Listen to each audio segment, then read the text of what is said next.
అందరికీ నమస్కారం. నేను Swaroopa Potlapalli. Welcome to trending topic. కొన్ని నెలల క్రితం లావణ్య రాజ్ తరుణ్ కేసు ఎంత సెన్సేషన్ గా మారిందో మనం అందరం చూసామో. RJ Shekhar Basha, Mastan Sai, Lavanya Raj Tarun audio records ఎన్నో బయటపెట్టాడు.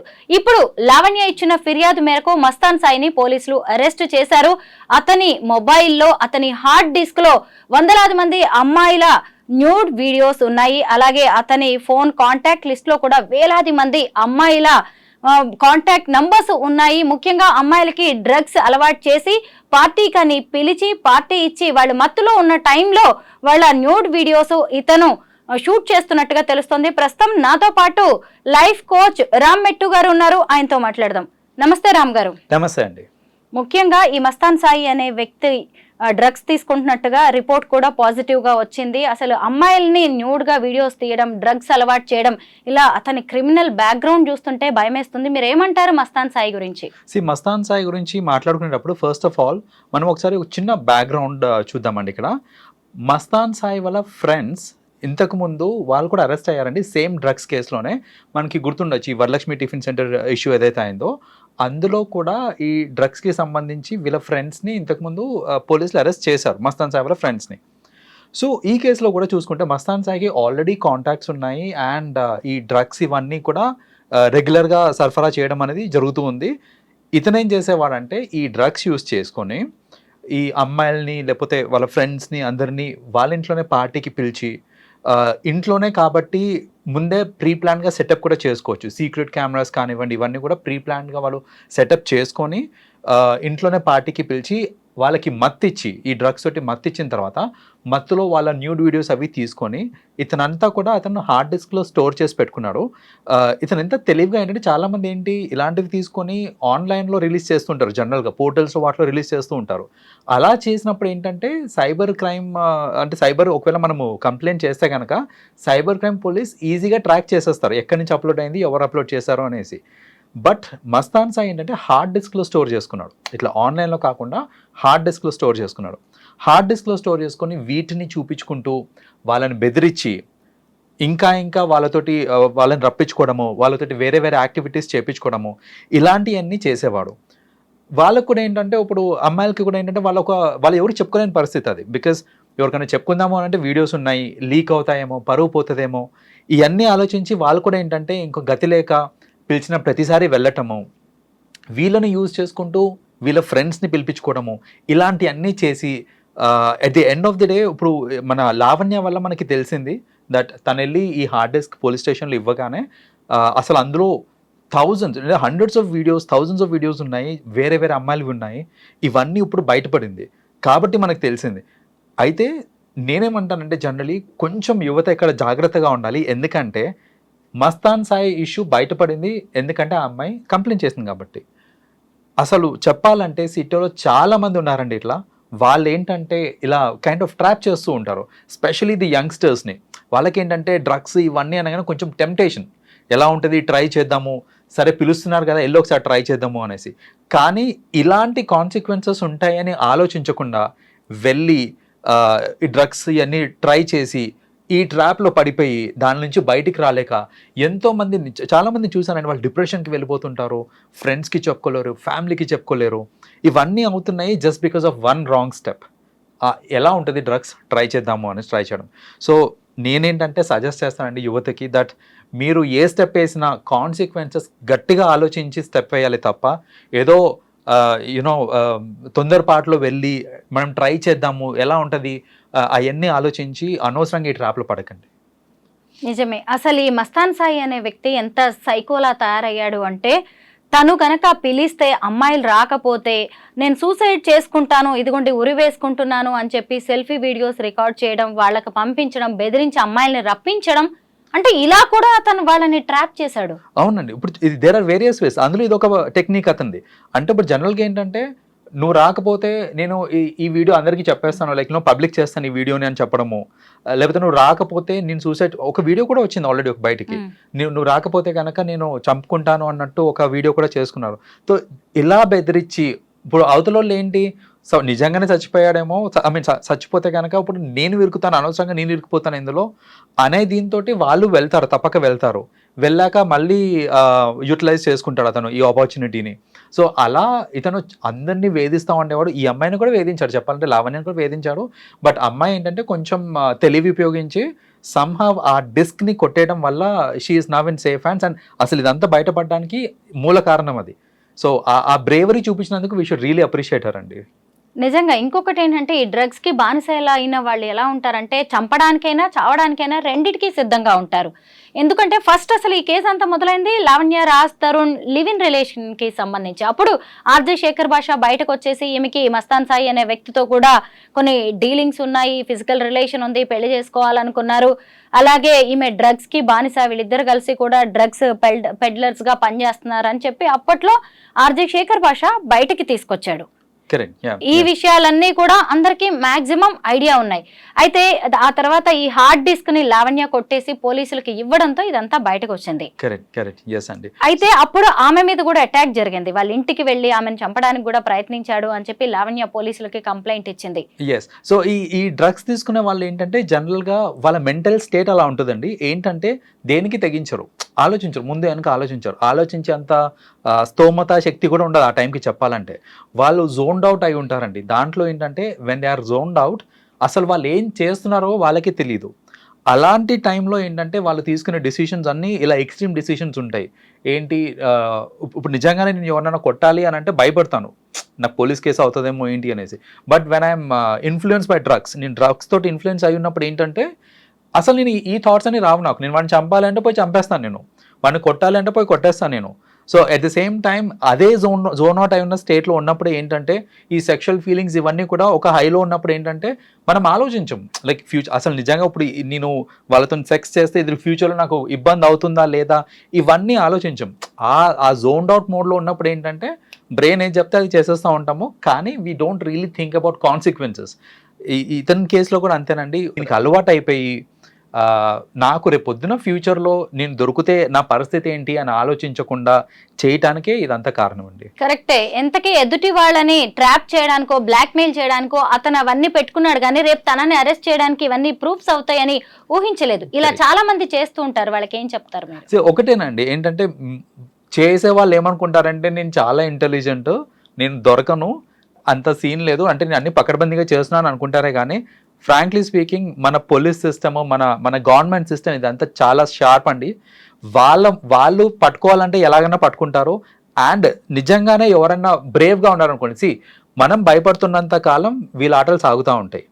భయపడకుండా, అంటే నా ఇమేజ్ ఏమవుతుంది, సపోజ్ ఇప్పుడు నాకే ఒక థ్రెటనింగ్ కాల్ వచ్చింది, నేనే అలాంటి సిచ్యువేషన్లో ఇరుక్కున్నాను అనుకోండి, నేను భయపడి వాళ్ళు చెప్పింది చేసేదానికంటే భయపడకుండా ధైర్యంగా నేను కనుక రివోల్ట్ అవుతున్నాను అనుకోండి, ఇట్లాంటి వాళ్ళందరూ చాలామంది బయటపడుతూ ఉంటారు. అండ్ ఫ్యూచర్లో ఎవరైనా ఇలాంటి పనులు చేయాలంటే ఆలోచిస్తారు, ఇంతమంది బయటపడుతున్నారంటే it is not so safe to do this అనేసి. సో నేను ఒకటే చెప్తానండి, ఎవరన్నా సరే భయపడకండి, మీకు మంచే జరుగుతుంది, మీకు ప్రొటెక్షన్ వస్తుంది ఫ్రమ్ ది అఫీషియల్స్. సో మనం బాధపడాల్సింది, భయపడాల్సిన అవసరమే లేదు ఇక్కడ.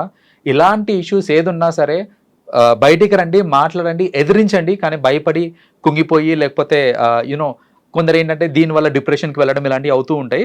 అవన్నీ కాకుండా చూసుకోవాలి.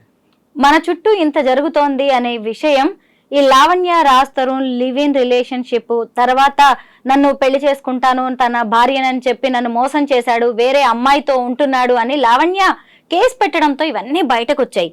అసలు నిజంగా ఒకవేళ లావణ్య రాజ్ తరుణ్ ప్రేమించుకున్న, పెళ్లి చేసుకుని ఉంటే అయిపోయేది. కానీ లివ్ ఇన్ రిలేషన్ అంటూ ఆమె వేరు వ్యక్తులతో అఫైర్స్ పెట్టుకుంది. అందులో మస్తాన్ సాయి ఉన్నాడు, చింటూ ఉన్నాడు అని ఆర్జే శేఖర్ భాష ఇవన్నీ బయట పెట్టడంతో బయటకు వచ్చాయి. అసలు ఈ రోజుల్లో యువత పెళ్లి అంటే అదో పెద్ద గుదిబండ అయిపోతుంది, లివ్ ఇన్ రిలేషన్ అయితే మనం ఎప్పుడంటే అప్పుడు కలిసి ఉండొచ్చు, విడిపోవచ్చు అనే ఒక రాంగ్ ఇంటెన్షన్ తోటి ఈ రిలేషన్స్ కి వెళ్తున్నారు. వీటి మీద మీ అభిప్రాయం ఏంటి? లివ్ ఇన్ రిలేషన్షిప్స్ ఈ మధ్య చాలా కామన్ అయిపోయినాయండి. ఇది కామన్ అవడానికి వేరియస్ రీజన్స్ ఉన్నాయి. ఒకటి ఏంటంటే the independence, new found independence. ఇంతకుముందు ఏంటంటే అంత ఇండిపెండెన్స్ ఈ యువతలో ఉండేది కాదు. లైక్ పేరెంట్స్ తోటి ఉండేవాళ్ళు. అండ్ ఈ మధ్యన ఏంటంటే ఇప్పుడు సపోజ్ ఇప్పుడు చదువుకోవడానికి లేకపోతే ఎంప్లాయ్మెంట్ కోసం అనేసి డిఫరెంట్ సిటీస్కి మూవ్ అవటము, అంటే ఇంట్లోంచి బయటికి వెళ్ళటము. ఇంట్లోంచి బయటికి వెళ్ళి నేను వేరే సిటీలో ఉంటున్నాను అని అంటే మోస్ట్ ఆఫెన్ పేరెంట్స్ కూడా చాలా మందిని చూస్తానండి, they don't even visit. Like వచ్చారు, అసలు ఎక్కడ ఉంటున్నారు ఏంటి ఎలా ఉంటున్నారు విజిట్ చేద్దామని కూడా లేకుండా ఉంటారు. ఇలాంటి కేసెస్లో ఏంటంటే ఈ లివ్ ఇన్ రిలేషన్షిప్స్ మనకి చాలా, there are many places like Madhapur కానివ్వండి, at side Hitech City side చూసుకుంటే కనుక మోస్ట్ ఆఫ్ ది అపార్ట్మెంట్స్లో అందరూ లివ్ ఇన్లోనే ఉంటారు అక్కడ. ఈ లివ్ ఇన్లో ఉండడానికి మేజర్ రీజన్ ఎందుకు people are moving towards live in relationships అని అంటే, ఫస్ట్ ఆఫ్ ఆల్ ఇక్కడ ఒక స్ట్రాంగ్ కమిట్మెంట్ అంటూ ఏం లేదు. సో ఇప్పుడు నేను ఒక అబ్బాయితో పెళ్ళయింది అని అంటే నాకు ఒక సెన్స్ ఆఫ్ రెస్పాన్సిబిలిటీ ఉంటుంది ఇక్కడ. ఆ సెన్స్ ఆఫ్ రెస్పాన్సిబిలిటీ ఉండడం వల్ల ఏంటంటే మనం జాగ్రత్త పడతాం, ఏమైనా చేయాలన్నా దేనికైనా సరే ఒకసారి ఆలోచిస్తాం మనం. బట్ లివిన్లో ఉన్నప్పుడు ఏంటంటే రెస్పాన్సిబిలిటీ అనేది లేదు. సో ఇప్పుడు నేను ఒకరితో లివిన్లో ఉంటూ నేను ఇంకొకరిని కూడా if I really want to try, if I want to go sleep around, నేను ఆలోచించను. ఎందుకంటే నాది ఒక ఫార్మల్ కమిట్మెంట్ కాదు. రేపు పొద్దున నేను ఇంట్లో నుంచి బయటికి వెళ్ళిపోవచ్చు. సో ఇలాంటి ఇండిపెండెన్స్ ఉండడం వల్ల, ఇలాంటి కమిట్మెంట్స్ లేకపోవడం, I mean relationship wise commitments లేకపోవడం వల్ల ఇలాంటివి అవుతూ ఉన్నాయి. బట్ ఇక్కడ కూడా ఆలోచించాల్సింది ఏంటంటే, ఉన్నంత కాలం బాగానే ఉంటారు, డిఫరెన్సెస్ వస్తాయి చూడండి, అప్పుడు స్టార్ట్ అవుతుంది ఈ బ్లాక్ మెయిలింగ్, ఇవన్నీ స్టార్ట్ అవుతూ ఉంటాయి అన్నమాట. అంటే ఇప్పుడు సపోజ్ ఒక అమ్మాయే ఒక అబ్బాయిని బ్లాక్మెయిల్ చేయొచ్చు, లేదా అబ్బాయి అమ్మాయిని బ్లాక్మెయిల్ చేయొచ్చు. ఏంటంటే నీకు పెళ్ళైపోయిన తర్వాత, సో వాళ్ళు సపరేట్ అయిపోయారు, పెళ్ళైపోయిన తర్వాత మనం అప్పుడు కలిసి ఉన్నాం కదా, నేను మీ హస్బెండ్కి చెప్తాను, లేదా నేను మీ వైఫ్కి చెప్తాను అన్నట్టు ఇలాంటి బెదిరింపులు రావటము, ఇలాంటివన్నీ ఫ్యూచర్ కాన్సిక్వెన్సెస్ చాలా ఉంటాయండి. ఇవేమీ ఆలోచించకుండా కరెంట్ టైం గడిచిపోతే చాలు, మనం హ్యాపీగా ఉండి ఎంజాయ్ చేస్తే చాలు అనే థాట్ ప్రాసెస్లో ఈ లివిన్స్కి వెళ్తూ ఉంటారు. బట్ ఇక్కడ చాలా మంది ఏంటంటే ఫ్యూచర్లో రిగ్రెట్ అవుతూ ఉంటారు ఇలాంటి రిలేషన్షిప్ వల్ల. రామ్ గారు, నిజంగా ఈ లివ్ ఇన్ రిలేషన్షిప్స్, సహజీవనం అనే కాన్సెప్ట్ అసలు మొత్తానికే మార్చేశారు దాని మీనింగ్ని. ఎందుకంటే ఇంతకుముందు లివ్ ఇన్ రిలేషన్స్ అంటే ఎలా ఉండేవి, ఇద్దరు వ్యక్తులు కలిసి ఉండడం, ఒకళ్ళ అభిప్రాయాలు ఒకళ్ళు షేర్ చేసుకోవడం. కానీ ఇప్పుడు ఏంటంటే ఒకే వ్యక్తితో ఒక ఇంట్లో కలిసి ఉంటారు, వేరు వేరుతో అఫైర్స్. లావణ్య విషయంలో మనకి ఇలాంటివి ఆడియో రికార్డ్స్ చూస్తేనే ఎన్నో బయటపడుతూ ఉంటాయి. ఎన్నో క్యారెక్టర్స్, అసలు రాజ్ తరుణ్ నన్ను మోసం చేశాడని అమ్మాయి కేసు పెడితే అనేక మంది క్యారెక్టర్స్ అందులోకి వచ్చారు. అంటే ఇంకొకటి ఏంటంటే, కొంతమంది హాస్టల్ ఫీజు కలిసి వస్తుందనో, లేదంటే కొంత డబ్బులు సేవ్ చేసుకోవచ్చనో, లేదంటే బిఫోర్ మ్యారేజ్ ఎంజాయ్మెంట్ కోసమో ఇలా లివ్ ఇన్ పేరుతో కలిసి ఉంటున్నారండి. అవును, కరెక్టేనండి. సో అలా కలిసి ఉండడం వల్ల ఇప్పుడు చూడండి, ఈ రాజ్ తరుణ్ కేసు వీటిలో కూడా చూసుకుంటే రాజ్ తరుణ్కి కూడా వేరే వాళ్ళతో అఫేర్ ఉండాలి, ఈ అమ్మాయికి వేరే వాళ్ళతో అఫేర్ ఉండాలి. అదే ల్యాక్ ఆఫ్ కమిట్మెంట్ అంటారు. ఈ ల్యాక్ ఆఫ్ కమిట్మెంట్ ఎప్పుడు వస్తుంది అంటే ఈ దీనివల్లనే, రిలేషన్షిప్స్లో, లివ్ ఇన్ రిలేషన్షిప్స్లో ఉండడం వల్ల. అండ్ మీరు అన్నట్టు యువత జనరల్గా ఏంటంటే ఒక లివ్ ఇన్ రిలేషన్షిప్లో ఉన్న అడ్వాంటేజెస్ని ఎత్తుక్కొని అవి మాత్రమే చూసి వెళ్ళిపోతున్నారు. మీరు అన్నట్టు నాకు హాస్టల్ ఫీజ్ తప్పుతుంది, at the same time I can enjoy with the other person, like with నాకు మ్యారేజ్ కాకుండా కూడా I can sexually enjoy. So ఆ సెక్షువల్ ఎంజాయ్మెంట్ కోసం అవ్వచ్చు. లేదా ఇంకొకటి ఏంటంటే ఖర్చులు కూడా షేర్ అవుతూ ఉంటాయి అనేసి, లైక్ మొత్తం ఎక్స్పెన్సెస్ ఏవైతే ఉన్నాయో అవి షేర్ అవుతాయి అనేసి. అండ్ కొందరైతే దీన్ని ఒక స్టేటస్ లాగా తీసుకుంటారు. ఏంటంటే లివ్ ఇన్ రిలేషన్షిప్లో ఉంటే అది గొప్ప అని అనుకునే వాళ్ళు కూడా ఉన్నారు చాలామంది. సో ఆ గొప్పలకి పోయి లివ్ ఇన్ రిలేషన్షిప్స్లో ఉన్న వాళ్ళు కూడా ఉంటారు. సో ఏంటంటే వీళ్ళందరూ ఈ రోజీ సైడ్, ఈ పాజిటివ్ సైడ్ చూసుకొని ఇలాంటి రిలేషన్షిప్స్లోకి వెళ్తున్నారే కానీ ది అదర్ సైడ్ చూడకుండా వెళ్ళిపోవడం వల్ల ఫ్యూచర్లో చాలా అనర్థాలు అవుతూ ఉంటాయండి. ఈ లివ్ ఇన్ వల్ల మల్టిపుల్ రిలేషన్సే కాదండి, డ్రగ్స్ లాంటివి విపరీతంగా, ఈ పార్టీస్ కూడా పెరుగుతున్నాయి. అదే నిజంగా పెళ్ళైపోయి లావణ్య, రాజ్ తరుణ్ లాంటి వాళ్ళు కలిసి ఉంటే అదొక ఫ్యామిలీ లాగా చూసే వాళ్ళకి కనిపిస్తుంది. కానీ ఇప్పుడు అంతా లివ్ ఇన్ రిలేషన్ పేరుతో అందరూ బ్యాచులర్సే కదా, దాంతో ఈ డ్రగ్స్, మందు పార్టీలు, అమ్మాయిలు సిగరెట్స్ తాగడం, స్మోకింగ్ ఏంటి, డ్రింకింగ్ ఏంటి, అంతా ఇదే కనిపిస్తుంది తప్ప ఒక ఫ్యామిలీ అట్మాస్ఫియర్ అనేది అక్కడ ఆ ఇంట్లో కనిపించట్లేదు. ఫ్యామిలీ అట్మాస్ఫియర్ జనరల్గా ఏంటంటే పెళ్లి అనేది పెద్దలు చేస్తారండి, కాబట్టి పెద్దవాళ్ళు ఉంటారు, ఒక ఫ్యామిలీ అట్మాస్ఫియర్ ఉంటుంది. ఈ లివ్ ఇన్ రిలేషన్షిప్స్లో పెద్దవాళ్ళు అనేది టోటలీ వాళ్ళ అసలు పాత్రనే ఉండదు దీంట్లో. సో ఇక్కడ ఏమవుతుందంటే ఈ లివ్ ఇన్ రిలేషన్షిప్స్లో ఉన్న వాళ్ళు ఏదైతే ఫ్లాట్స్లో ఉంటారో ఆ ఫ్లాట్స్కి పెద్దవాళ్ళ యాక్సెస్ ఎలాగో ఉండదు. పెద్దవాళ్ళ యాక్సెస్ ఉండదు కాబట్టి దాన్నే వాళ్ళు పార్టీ హౌసెస్ కింద మార్చుకోవడము, వీకెండ్స్కి ఫ్రెండ్స్ రావటము, ఇందులో మళ్ళీ ఇంకోటి కూడా, వీళ్ళు ఏంటంటే ఉండేది 2 bedrooms 3 bedrooms లో ఉంటారు, అందులో వీళ్ళు ఒక బెడ్రూమ్ లో ఉంటారు అంతే, ఇంకో 2 bedrooms వాళ్ళ ఫ్రెండ్స్ యూజ్ చేసుకుంటా ఉంటారు. సో ఇలాంటివి కూడా అంటే వీకెండ్స్ కి ఇలా ఫ్రెండ్స్ రావటం ఇలాంటివి కూడా అవుతూ ఉంటాయి. సో ఆ ఫ్యామిలీ అట్మాస్ఫియర్ అనేది వీ కెనాట్ ఈవెన్ ఎక్స్పెక్ట్ అండి, బికాస్ ఇలాంటి రిలేషన్షిప్స్ లో పెద్దవాళ్ళ ఇన్వాల్వ్మెంట్ ఉండదు కాబట్టి జనరలీ యూనో ఇలా పార్టీ హౌస్ లాగా చేసి డ్రగ్స్ అని, దాంట్లో డ్రగ్స్ కూడా యాడ్ అవుతాయి, ఆల్కహాల్ స్మోకింగ్ ఇవన్నీ వస్తాయి, ఆపే వాళ్ళే ఉండరు కాబట్టి. ఇంకోటి ఏంటంటే చాలా మంది ఇది కూడా అనుకుంటారండి, పెళ్ళైనాక ఎలాగో నేను ఇవన్నీ చేయలేను, పెళ్లి కాకముందే ఎంజాయ్ చేసేద్దాం లైఫ్ని, పెళ్ళైనాక నాకు ఎలాగో రిస్ట్రిక్షన్స్ ఉంటాయి, మై వైఫ్ లేదా నా హస్బెండ్ చేయనియరు, ఇలాంటి థాట్స్లో కూడా ఉండి ఏంటంటే చాలా మంది పెళ్లికి ముందే ఇలా లివిన్స్లో ఉండి లైఫ్ ఎంజాయ్ చేయడం చేస్తుంటారండి. ఇప్పుడు ఈ బ్యాచ్ అందరూ కూడా బిలో 35 years, లావణ్య, రాజ్ తరుణ్, మస్తాన్ సాయి, శేఖర్ భాష, చింటూ, ప్రీతి, వీళ్ళందరూ బ్యాచ్ అనమాట. ఇప్పటికి వరకు మనకి బయటకు వచ్చిన పేర్లు ఇవి మాత్రమే. అయితే వీళ్ళందరూ కూడా డ్రగ్స్, మందు పార్టీలు, blackmailing, nude videos shooting, physical relations, వీళ్ళందరూ కూడా యూత్ గానే మనం చూడొచ్చు. ఎవరిలోనైనా ఒక గోల్ కనిపిస్తుందా? మీరు ఒక పర్సనాలిటీ డెవలప్మెంట్ ట్రైనర్, మీరు ఎంతో మంది యూత్ కి గైడెన్స్ ఇస్తూ ఉంటారు. అలాంటిది ఒక గోల్ గురించి కూడా, జీవితం అంటే ఎలా ఉండాలని కూడా మీరు చెప్తూ ఉంటారు. వీళ్ళల్లో ఎవరికన్నా ఒక గోల్ కనిపిస్తుందా? లైఫ్ పట్ల సీరియస్నెస్ ఉన్నట్టుగా తెలుస్తోందా? వీళ్ళందరితో ఒకటే గోల్ అండి, easy money, easy money and enjoyment. ఇది ఒకటే గోల్ కామన్ గా అంతే. డబుల్ అంటే ఈజీ మనీ ఒకటి కావాలి, నాకు ఎంజాయ్మెంట్ కావాలి, లగ్జరియస్ లైఫ్. సో ఇప్పుడు నేను కష్టపడి పని చేసుకోవాలి, లేకపోతే బిజినెస్ చేసుకోవాలి, లేకపోతే ఒక ప్రొఫెషన్ లో నేను సంపాదించాలి అని అంటే అదేంటంటే ఇట్స్ టైం టేకింగ్ ప్రాసెస్. అది ఇక్కడ ఇలాంటివి చేయడం వల్ల ఏంటంటే easy money, like you know money చాలా తొందరగా వచ్చేస్తాయి. డ్రగ్స్ అనేది దాంట్లో మనీ చాలా ఉంటుంది మనకి. యూనో ఇట్లాంటి ఇప్పుడు పోర్నోగ్రఫీ చేసి దాన్ని అమ్ముకోవడం కూడా it's a lot of money. Natural videos ki demand ఎక్కువగా ఉంది కూడా. True, that pre-planned shoot కంటే కూడా. Exactly. So ఇలాంటి డిమాండ్స్ ని కేటర్ చేసే వీడియోస్ వీళ్ళు న్యాచురల్ గా తీస్తారు కాబట్టి దీంట్లో కూడా మనీ ఎక్కువ వస్తుంది. సో వీళ్ళందరూ ఏంటంటే at the end of the day enjoyment money. ఇప్పుడు చాలా మంది కష్టపడి పని చేస్తూ ఉంటారు, కానీ వాళ్ళ పని వాళ్ళకి ఇష్టం ఉండకపోవచ్చు, దానిలో ఎంజాయ్మెంట్ ఉండకపోవచ్చు. వీళ్ళు చేసే పనుల్లో ఎంజాయ్మెంట్ ఉంది, మనీ ఉంది, అన్నీ ఉన్నాయి కాబట్టి ఇలాంటి వాటి మీదనే వాళ్ళు దే ఆర్ రివాల్వింగ్ అరౌండ్ అనమాట. కరెక్టే. ఎవరిని చూసినా గానీ ఒక ఫోకస్ లేదు, ఒక ఎయిమ్ లేదు, ఇష్టం వచ్చినట్టుగా తిరగడం, ఇష్టం వచ్చినట్టుగా డబ్బు, చేతి నిండా డబ్బు. తల్లిదండ్రులు కూడా మరి పట్టించుకోవట్లేదా వీళ్ళని? పట్టించుకున్నా వీళ్ళు తల్లిదండ్రుల మాట వినరంటారా? టు అన్ ఎక్స్టెంట్ వరకు పట్టించుకుంటారండి. కొందరు ఏంటంటే ఇంకా చెప్పి విసిగెత్తి లైట్ ఇంకా వాళ్ళు ఏంటంటే ఇంకా చెప్పలేక, ఎందుకంటే చిన్నపిల్లలు అంటే కొడతారో తిడతారు ఏదైనా ఉంటుంది. వీళ్ళందరూ చిన్న పిల్లలు కాదండి, వీళ్ళందరూ దే ఆర్ అడల్ట్స్. చెప్పాలంటే మెచ్యూర్డ్ అడల్ట్స్. ఒక మెచ్యూర్డ్ అడల్ట్ అయిన తర్వాత నువ్వేం చేస్తున్నావు అనే ప్రశ్నించడానికి టు అన్ ఎక్స్టెంట్ వరకే ఫ్యామిలీకి హక్కు ఉంటుంది. బియాండ్ దాట్ ప్రశ్నించినా వాళ్ళు రెస్పాండ్ కారు, లేదా నీకేం తెలియదు నువ్వు ఊరుకో అంటారు, లేకపోతే నాకు డబ్బులు ఎక్కడి నుంచి వస్తున్నాయి, నీకు ఇంత డబ్బులు ఎక్కడి నుంచి వస్తున్నారు అంటే వాళ్ళు వేరే రీజన్స్ చెప్పుకుంటారు. వాళ్ళు నేను అది చేస్తున్నా ఇది చేస్తున్నా అనేసి ఏదైనా ప్రొఫెషనల్ ఇది చెప్తూ ఉంటారు, నేను యూట్యూబ్ వీడియోస్ చేస్తున్నాను అనేసి. సో ఏదో ఒకటి అలా చెప్పేసి వాళ్ళు చెప్తారే కానీ, కప్పి పెట్టేస్తారే కానీ నేను నిజంగానే డ్రగ్స్ అమ్ముకుంటున్నాను వాళ్ళు చెప్పకపోవచ్చు వాళ్ళ పేరెంట్స్కి. సో వాళ్ళకు కూడా ఇన్ వే చెప్పాలంటే ఇది ఒక షాక్ లాంటిది వాళ్ళకు కూడా. పరువు పోయే విషయమేనండి. తల్లిదండ్రులు మొహం చూపించుకోగలరా ఎవరికైనా?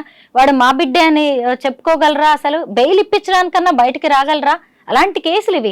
నాకు ఎంత ఆశ్చర్యం వేస్తుందంటే లావణ్య, రాజ్ తరుణ్ కేసు బయటకు వచ్చినప్పటి నుంచి అనేక రకాలైన ప్రూఫ్స్ బయటకు వచ్చాయి. ఆడియో కాల్స్ అండి, మనం ఒకళ్ళతో ఫోన్ మాట్లాడుతున్నప్పుడు ఎంత నమ్మకంగా మాట్లాడతాం, అలాంటిది వీళ్ళల్లో ఒకళ్ళ మీద నమ్మకమే లేదు. ఎవరు చూసినా కాల్స్ రికార్డ్ చేసుకోవడం, ఇప్పుడు అవసరమయ్యేసరికి బయటకి వాటిని వదలడం. ఏ సోషల్ మీడియాలో, ఏ డిజిటల్ మీడియాలో చూసినా వీళ్ళ ఆడియో రికార్డ్సే. అంటే మనిషి మీద మనిషికి నమ్మకం లేకుండా ఎందుకు పోతుంది అంటే తప్పు చేయడం వల్లే కదా. ఆబ్వియస్లీ అండి, తప్పులు వీళ్ళు ఫస్ట్ ఆఫ్ ఆల్ ఈ లెవెల్లో తప్పు చేస్తున్నారు అని అంటే వాళ్ళ సేఫ్ సైడ్ లో వాళ్ళు ఉంటారు. ఇన్ఫాక్ట్ చెప్పాలంటే వాళ్ళు ఫ్యూచర్ లో నన్ను ఎవరన్నా ఇచ్చేసిన, ఇప్పుడు బ్లాక్ మెయిలింగ్ అనేది ఇట్స్ కామన్ ఎలిమెంట్ వీళ్ళందరిలో. సో నాకు బ్లాక్మెయిల్ చేయడానికి ఏదో ఒక సోర్స్ ఉండాలి కాబట్టి వాళ్ళ కాల్స్ని వాళ్ళే రికార్డ్ చేసుకోవడము ఇలాంటివన్నీ చేశారు. ఇన్ అవే చెప్పాలంటే అదే వీళ్ళ కొంప ముంచింది ఇప్పుడు, బికాస్ మనకి అవే ఆధారాలు ఇప్పుడు. సో జనరల్గా ఇప్పుడు మీరు అన్నట్టే నేను నా ఫ్రెండ్ తోటి మాట్లాడుతున్నానంటే ఒక ట్రస్ట్ తోటి మాట్లాడుతుంటాను, దట్ కాల్ రికార్డింగ్ అవ్వట్లేదు, నేను ఓపెన్గా నా ఫీలింగ్స్ నేను చెప్పుకుంటాను, నా బాధలు నేను చెప్పుకుంటాను. సో ఇవన్నీ ఏంటంటే షేర్ చేసుకుంటున్నాము with a factor of trust. వీళ్ళందరిలో చూసుకుంటే అసలు ట్రస్ట్ ఫ్యాక్టర్ అనేదే లేదు, ఒకరి మీద ఒకరికి ట్రస్టే లేదు. అందరు వీడియోస్, అందరు ఆడియోస్ వీళ్ళే రికార్డ్ చేసుకుంటున్నారు, అందరూ దాచిపెట్టుకున్నారు, మళ్ళీ ఏంటంటే అవసరం వచ్చినప్పుడు యూజ్ చేసుకుందాం అనేసి. అలాంటి రిలేషన్షిప్స్ ఎందుకండి అసలు? నిజమేనండి. మస్తాన్ సాయి లాంటి మస్తాన్ సాయి లాంటి వాళ్ళు తీసుకున్న గోతిలో వాళ్ళే పడ్డారు. Thank you so much Ram garu. Thank you అండి.